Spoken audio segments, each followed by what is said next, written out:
All right, everyone, welcome back to Midwest DBS. Check out this playmat real quick. It's pretty sweet.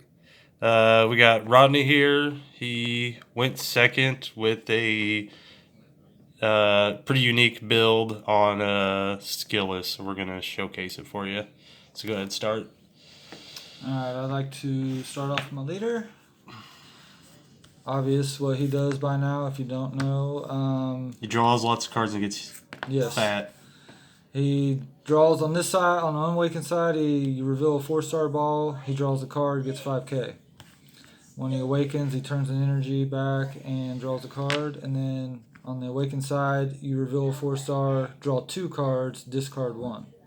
And then the first time each turn, or once per turn, you can combo with a skillless battle card and give him an extra 5k. Yep. And I think one of the coolest things about that leader is the fact that he can pressure awakened leaders on the front side. Yeah. Yep. Okay, and then we'll start off. I ran 4 Saiyan Kabas. Okay. Just to help get me to awaken on turn 2. And it applies a ton of pressure. Okay. And this deck is extremely aggro. And then I run the staple, 4 Senzu Beans. 4 beans. Just defense or offense if I'm really trying to push. I run 4 of the 20k skillless cards. And there's a reason why I run 3 and 1. That's for trying to keep my colors even. For the rival card we'll see later. Yes. Yep. I run 2 of those to bring out the 20ks. So basically you spend 1 energy, get a 15k and a 20k crit swing off 1 energy. Yes. It can be strong. In the tournament, I didn't use it much. I think I used it twice out of 12 matches. So maybe something I cut.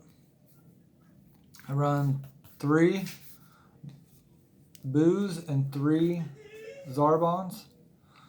I think once again, it's probably split like that for the rival. Yep. Yep.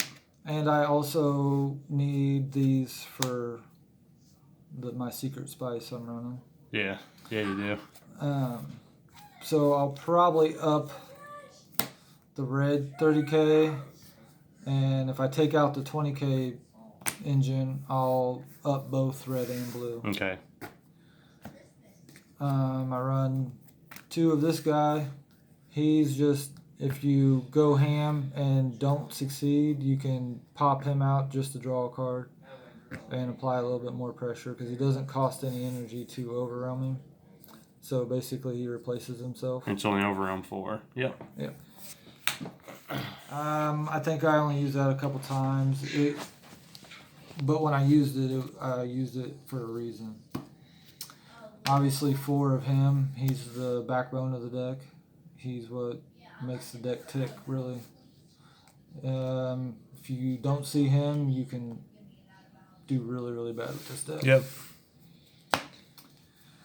And his counterpart, 6 4-star balls. Just to make sure you see one. You know, I feel I've discussed dropping it, and I don't think it's a good idea to drop to. Yep, I think 6 is fine. 5. If you're not playing any way to search out a Dragon Ball, then you probably want 6. I agree. I run 2 of the East Supreme Kais. That way I can give something double strike if I need to. Yep. Just to, apply maximum pressure. Yeah, if you catch them at 2 life and you play one of those 30Ks, and then you can pretty much make those things huge with the leader and the Dragon Balls. Which I like to use those on either the 30K beef sticks or I run 1 of him and I'll. And we talked. You're probably gonna up that. Yes, in a later I feel build. like I need to go to 2. There were several times on turn 2. If I would have seen him, I could have finished him off on turn 2. I run 3 of this guy. There's the rival guy. Not totally convinced that it's 100% good because you've got to see a red and a blue card in your hand. A lot of times I was having to combo 1 just to get 1 out. Mm-hmm. Now you're paying 2 energy. It can be good and help you push for game though. In the games that I killed on turn 2, he definitely. It's an extra double striker to deal with. Yes. If you do that on your opponent's last swing and they can't kill you, then it's just one more double striker to deal with. The deck, I killed turn 3 every time except for I did get one turn 2 kill. Yep. In my final round. I run one of this guy as a finisher. And it's because of the blue, trying to get my blue count and needing finishers. And then we got my MVPs. I run 3. And this allows you to get that. Is this what got you that turn 2 kill? Yes. Okay, this guy, I run the. Explain to us how you do that with the turn 2 kill. You get the 1-drop Goku out. On turn 2, you bring out a 30k. Red 30k attacker. You can swing with the 30k attacker, and you're tapped out obviously on turn 2 by bringing that out. Yep. Normally, what I do is I bring out a Kaba on turn 1, swing with Kaba, and then on turn 2, Kaba would still be out. I would swing with Kaba, take a life. Now I'm at 6 life. I would make sure I had a skillless card in the drop to be able to awaken, play out skillless or Goku, swing. This is when you had and if you have a bean. Yes. Yeah. And then you bean to go back to 2, bring out the 30k, swing with it, awaken, KO the 30k, and bring out that. Okay. Yep. So it'd be Kaba turn 1. Yep. That's 2 damage. Leader 1 damage. So you've already got him to 5 on turn 1. Yep. And then if you're playing against a deck that takes their own life with self-awakening ways, then that's it helps. Yeah, that can even close the game on turn 2. On turn 2, you got Kaba you can swing with for 2 damage, your leader for 1 damage, and a skillless card for 1 damage, and then this guy's triple strike. Yep. And he can possibly deal 1 damage with offering. They're offering. So, super strong. And then, if a game ends up going late, I run that guy. Demigra still doing nasty boy stuff.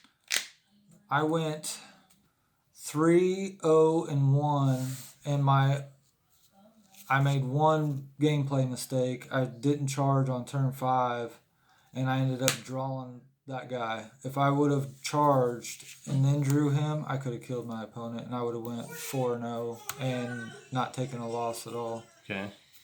And then I run 3 negates, power bursts. Yep. And 4 Master Roshis. Super combos. Yep. We can go ahead. Let's just do your matchups real quick. So round 1. Round 1, I played a Frieza. Hell yeah, Frieza. And it is Clash of Fates Frieza, where you play out a card and then it searches and you get to bring another card out. It just cheats a bunch of stuff out and just. So he's playing the Frieza spaceship. Yeah. Aggro red. Okay. So you beat that then because I knew who you drew with. So round 2. I played Reboot, Hit. Yeah, and that was the draw. Drawn against, because I forgot that if I give a card double strike, he can pop it with his leader. Yeah. So you went and gave something double strike and then Hit ate it. Yeah. And then if he couldn't have killed that, I would have killed him with that attack. But you went 1-1. 1. Okay. Yep. So draw. So round 2. That was round 2. Round 3. 3, I played Baby. And starter baby, right? Yes. Yeah. And because he takes his own life, it just helped me out, and he couldn't handle all the pressure I applied. Yeah. So bringing out Heartfelt Plea on turn 2 kind of hurts. You 2-0 him? Yes. Okay. So round 3. Round 3, I 2-0'd Baby, and then round 4, I played the Red Blue Invoker deck, and that was the deck that I killed on turn 2. On game 1, I went first. I killed him on turn 3. This deck can kill on turn 2 if you go second. If you go first, then it'll be turn 3. But game 1, I went first. I killed him on turn 3 because he couldn't set up. Yeah. And then on game 2, I went second, and I killed him on turn 2. So you didn't have any issues dealing with the Invoker deck? Even though you have no way to deal with Barrier, you just applied so much pressure, you couldn't set up the and Invoker he died. deck can't get any Invoker cards out until turn 3. So So if you're killing him turn 2 or 3, then who cares? Yeah, and well, if I'm on my turn 3, my opponent will be on their turn 2. So he never got to 3 energy to set up his Invoker. All right. Sweet. So that was a unique build, kind of a tri-color skillless, ended up not dropping a game, but went 3 wins and a draw. And then, we go over sideboard real quick. All right, so sideboard, this guy against that Frieza deck that I played round 1, I brought in 3 of those, ended up seeing all 3, which just completely shut him down. Yeah, because he tries to play stuff with Spaceship. Yep. He couldn't cheat anything out without dropping 6 cards, so he just he couldn't do anything. I run 3 of Haru. I didn't end up needing it. I didn't play against a green leader. There's a couple green leaders there. So it makes sense why you would play that, because I know me and Michael were playing green leaders. So I could have brought it in against Baby, but I just felt like it was too slow for Baby. Yeah.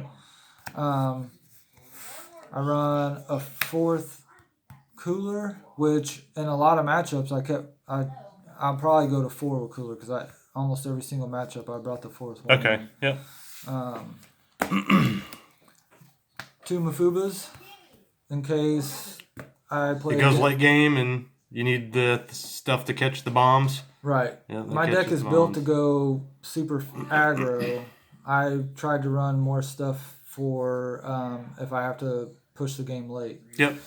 I run an extra Power Burst because I only run 3 in the main. Against Baby, I did bring that in. Yeah. Just in case. Other than against Starter Baby, you probably brought that in. Did you bring in Mafubas too? Just curious. Nope. Okay. Just wondering. Nope. Against Baby, I brought in 2 Topos. Okay. Yep. It doesn't require a red leader, and I'm running red. And if you're running red in a deck, it would be kind of silly not to have Topos somewhere. Yeah. Yep. The deck's so fast, I don't usually. That would just hurt the deck. But if it's a situation where I need to defend, I put them in there. And then I ran, because of all the skillless stuff, I ran a 4th one of this. Yep. And a 2nd one of this in the side. So that brings your counts to 3 and 3, right? No, this will be at 2. This will be at 4. Okay. But you could change some of your vanilla skillless. Yes. Right, too. Yeah. Yes, I could actually make this a Vegeta. Yeah. And then have 3 Vegetas and 3 of the skillless Gokus for that. But did you ever do that? I didn't. Okay. The deck's too fast. Yeah. This was for matchups where they had answers and could slow me down. You could still drop their hand if it goes late. Yep. Okay. Well, that's it. We're going to see another weird deck here in a second. Thanks, everyone.